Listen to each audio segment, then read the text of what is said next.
So, Fabricio, this is so special. Um, let's start by the beginning. So, I heard from Sisa, your wife.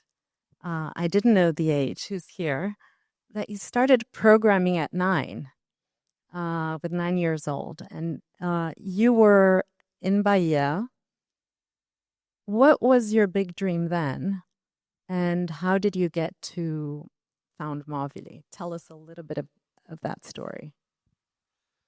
Good evening, everyone. Big pleasure and honor to be here. I'm very happy to be here. Endeavor contributed a lot to the stories of my company, so it's amazing to be here today as the honoree of the night.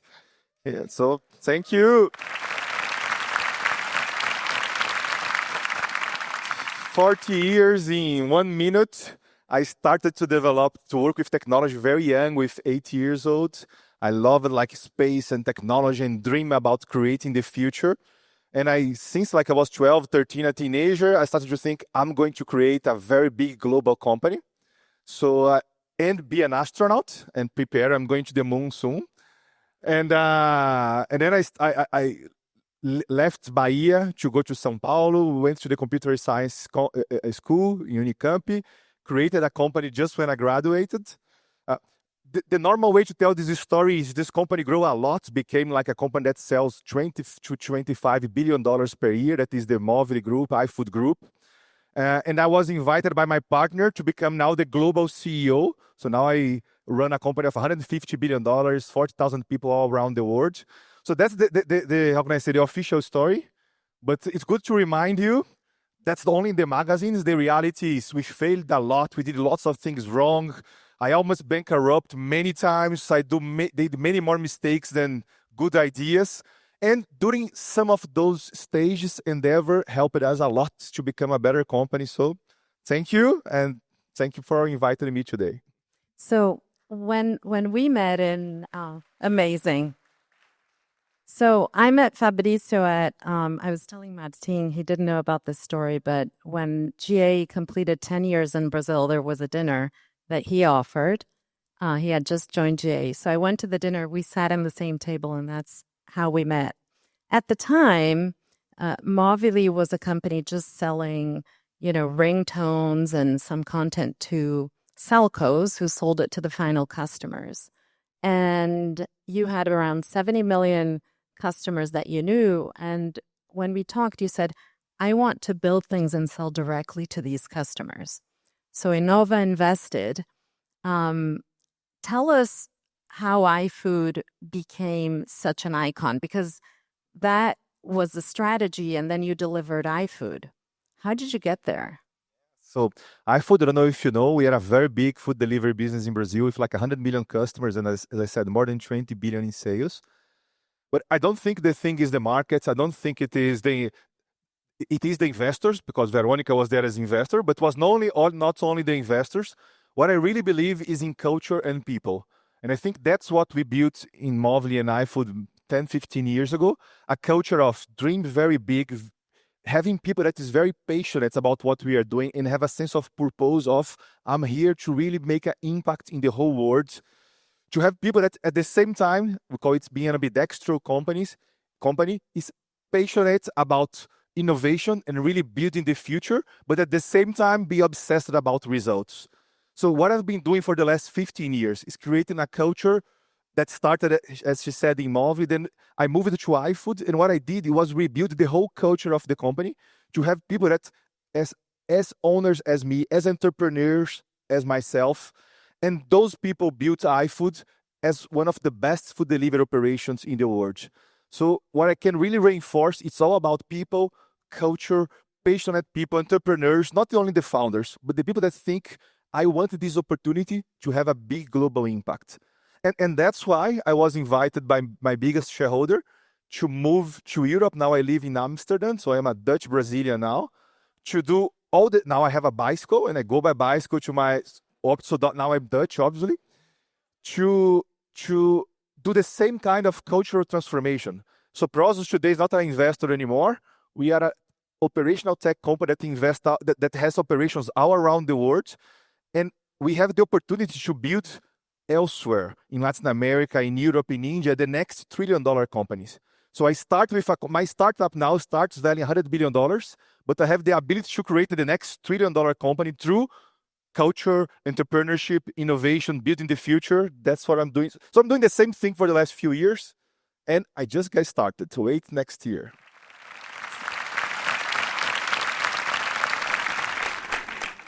So, Fabricio, I heard you're investing $8 billion dollars a year. Where is that money going? I'm CEO of Prosus for 1 year and 4 months. We invested like $8 billion or something like that. We acquired many companies. We just acquired Just Eat Takeaway. We acquired Descolar. We acquired La Central. But we are investing to be the best AI centers outside of Silicon Valley and Beijing. And we really think big. We love California. It's amazing to go there. It's amazing to go to Shenzhen, as we saw in the map. But we know that we have as good people as they have there in Europe, in Latin America, in India. We have lots of operations also in South Africa.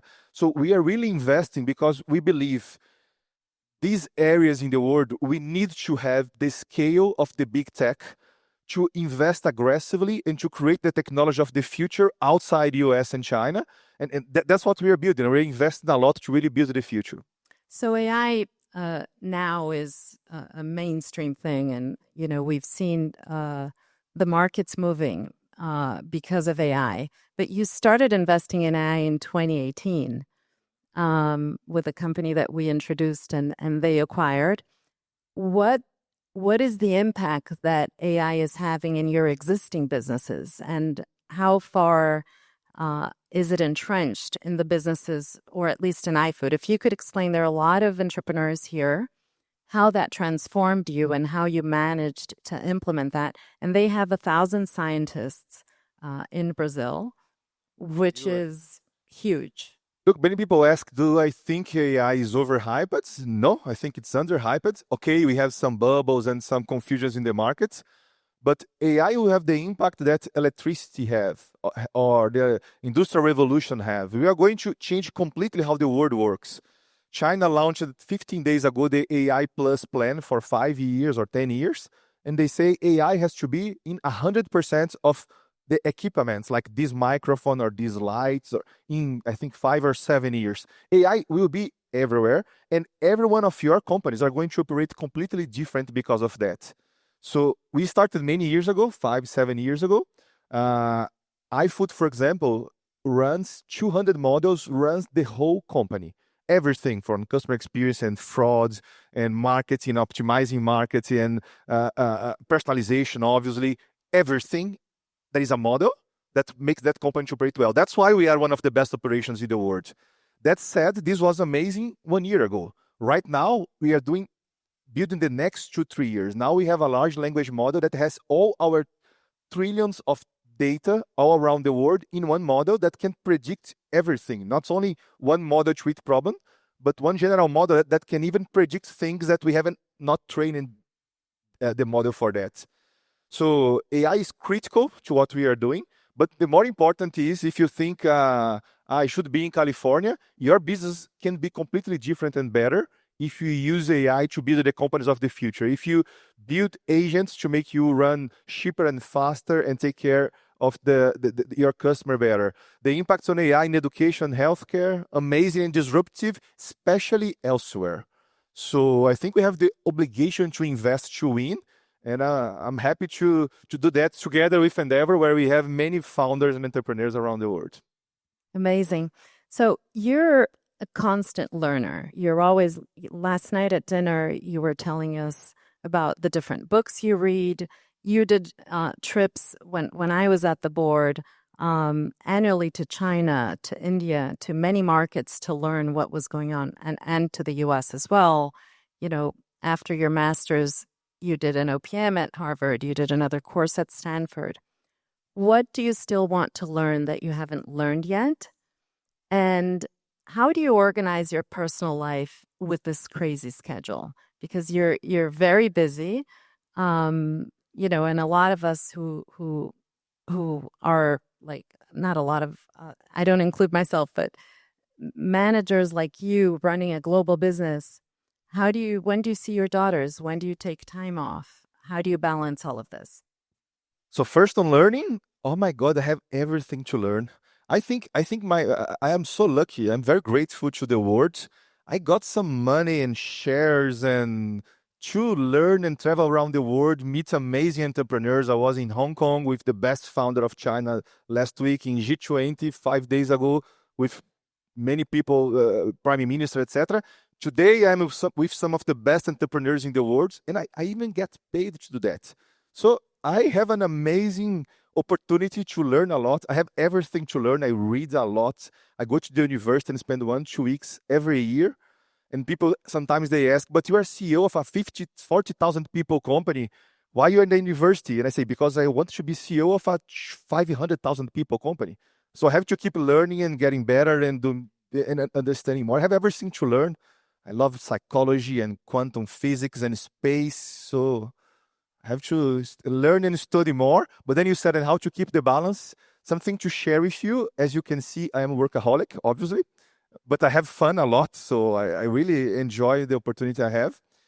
But I learned in the last 5 years to really balance. So today I go to the gym a lot. So I take vacations. I spend a few weeks per year in a boat without access to everything with my family. My wife travels with me a lot. Thank you, Cisa, for helping me going around the world.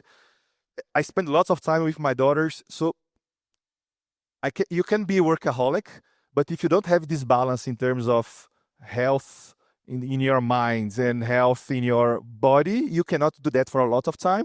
I plan to do that for tens and tens of years. So hope you can also find your balance to have fun, but also with some balance. That's wonderful. So we're almost running out of time. Fabricio, tell us about the give back and how important that is. I know you and Linda were talking yesterday about how it's important to get you more involved, even with Endeavor and with Catalyst and all that. What is the importance of the give back for you, and how does Endeavor touch your heart in that front? Perfect. I think I really believe the world is connected. I work a lot, I study a lot, but I'm very lucky also to be able to do everything I'm doing. So to me, I have the obligation to give it back. I have the obligation to give the money, the opportunity, the education, the learning, the connection that I have with the whole world back to people that has had less lucky than me, so I can also help in their luck. So I invest in education, I invest in foundations, I invest in many technology to try to give it back a little of this luck. And I think Endeavor is part of that. First, I learned with Endeavor a lot. Endeavor helped me a lot in the past. And again, uh, look, I really believe we have, if you are here, we are very lucky. To keep the world balanced, we have to give it back and to help the next generation, the other people to also find their way. So to me, participating, sharing knowledge, inspiring some people that are starting now. It's good to tell the story. Now I run thousands of people, but I started with 2 people in a small room, raising money from 1 or 2 investors in Brazil. So, and I did more things wrong than most of you. And even though today I'm running a $150 billion company, imagine what you can do. So it's a pleasure to me to come, share a little of the experience, and work together to build the future elsewhere. That's perfect. Thank you, Fabricio. We look forward to that. Thank you very much, Veronica, Linda. Thank you for being the honoree this year. Thank you.